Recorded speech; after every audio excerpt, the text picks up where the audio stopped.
La la la la la la. Ôi nước thật là mát quá. Mùa hè cứ thế này thì thích nhỉ. Bể bơi rộng, nước mát và khung cảnh lại rất yên tĩnh, thật là quá tuyệt vời.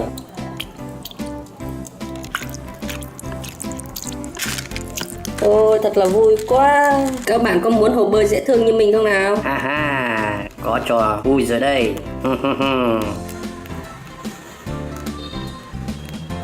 Khà khà, mình sẽ giấu áo của nó đi. Bây giờ không biết mình giấu áo đi thì cậu ta sẽ như thế nào nhỉ? Mà lúc đấy chắc buồn cười lắm đây. Nghĩ đến đã buồn cười rồi.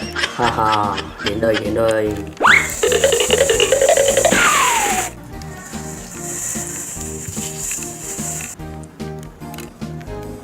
Ha ha, chuẩn thôi chuẩn thôi.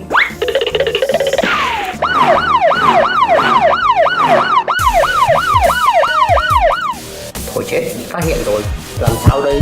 À, tên cua kia, ngươi đã bị bắt quả tang, dám lấy trộm áo của người khác.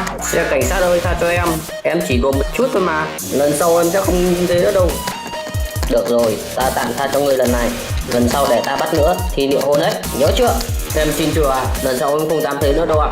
Em xin trả lại, anh tha cho em nhé. Được, hãy để áo lại và mau đi đi. Ta sẽ đem trả hộ người. Dạ, cảm ơn anh, em đi luôn đây ạ. Chuẩn thôi.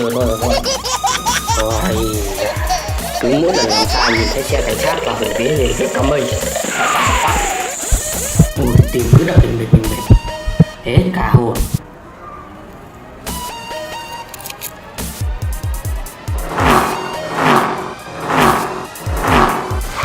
Áo của bạn đây, trên đường đi tuần tra mình đã gặp tên cua, hắn định đem giấu áo của cậu đi đó.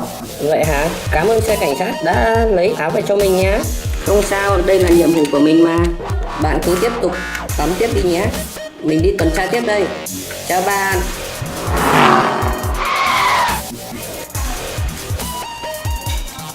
Wow, xe cảnh sát rất là đẹp.